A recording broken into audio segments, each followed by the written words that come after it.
If I could take a question from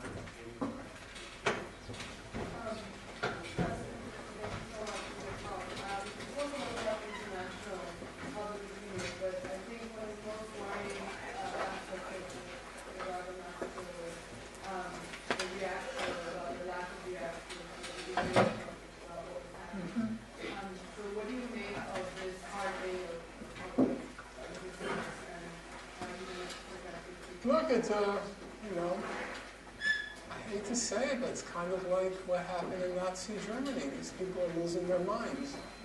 You know, over 90% supported it. And Israel is a very high-tech society, as everyone knows, so they're on the internet. They have to know what's going on. They have to see the images of the incinerated kids. And Israelis can do math.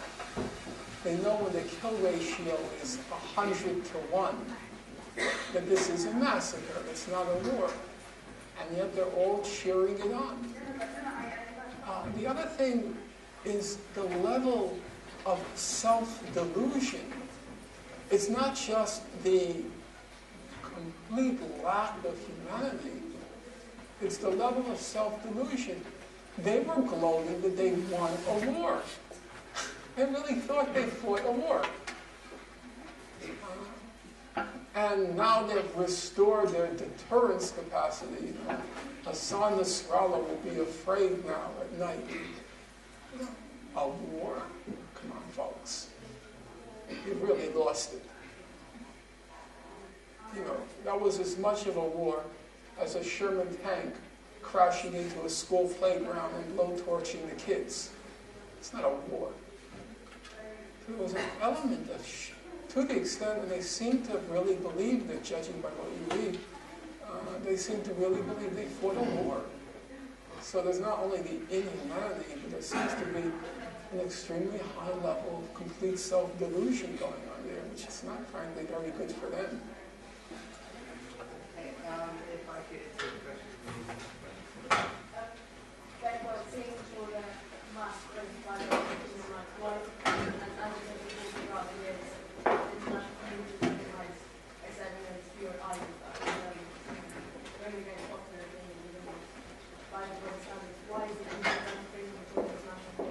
Because the question is, why isn't Israel being held accountable? And I think the answer is a simple one.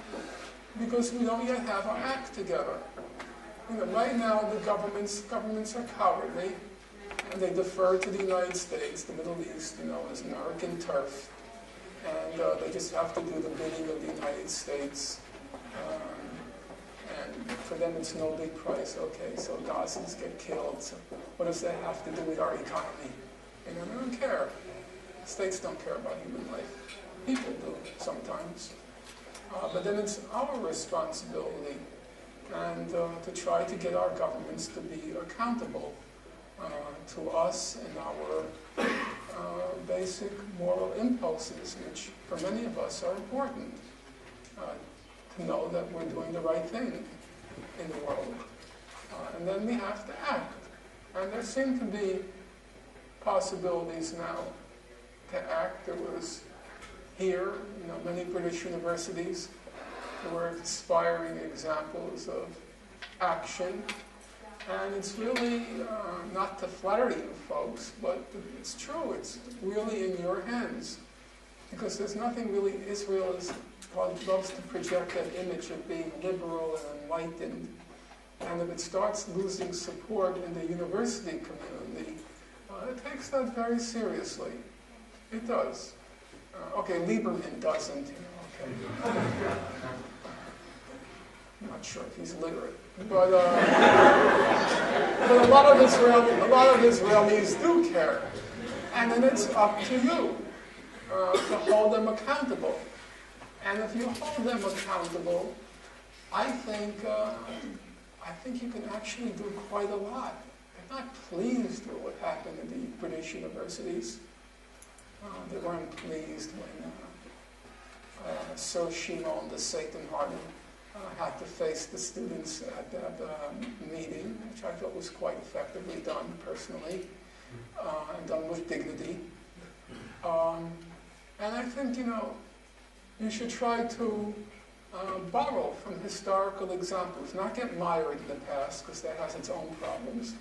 But when Gandhi organized the movement in 1942 to end the British occupation, the slogan was, as some Indians no doubt know, was "Quit India." And I think that's a good slogan for the Palestinians. Our slogan should be "Quit Palestine." It's time to leave. Gandhi's strategy of nonviolence, he had to figure out a term, what to call it. And he said, I don't like this term that Thoreau uses, passive resistance. Because he says, I don't think nonviolence is passive. I think it's the most active form of resistance there is. So he was looking for a term, and then I think it was his cousin, Manilal, suggests, well, let's call it satyagraha. And satyagraha is translated in English. What is it translated as, it's translated as hold on to the truth. And I think that's a good credo. Hold on to the truth. That should be our credo. We're based on what's true, what's just. We stick very strictly to the factual record. Look at what the UN says every year. Look at what the International Court of Justice said. The International Court of Justice said, the West Bank, Gaza, East Jerusalem, those are occupied Palestinian territories. The International Court of Justice said, all 15 judges, all 15 said, the settlements are illegal under international law. All 500,000 of those settlers, they're illegally occupying other people's lands. That's the truth. Satyagraha. Hold on to the truth.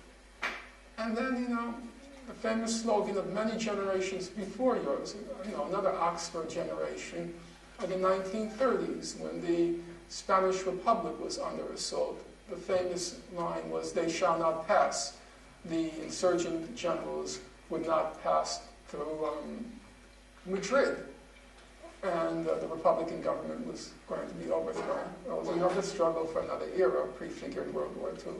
And that should be part of our struggle. Gaza shall not die. And that should be our slogan. Everyone should have a button. Gaza will live. Gaza shall not die. And to try to reawaken a historic memory, and then to act. I'm a strict atheist. I'm not going to lie. I'm a resolute atheist. But I still believe God helps those who help themselves.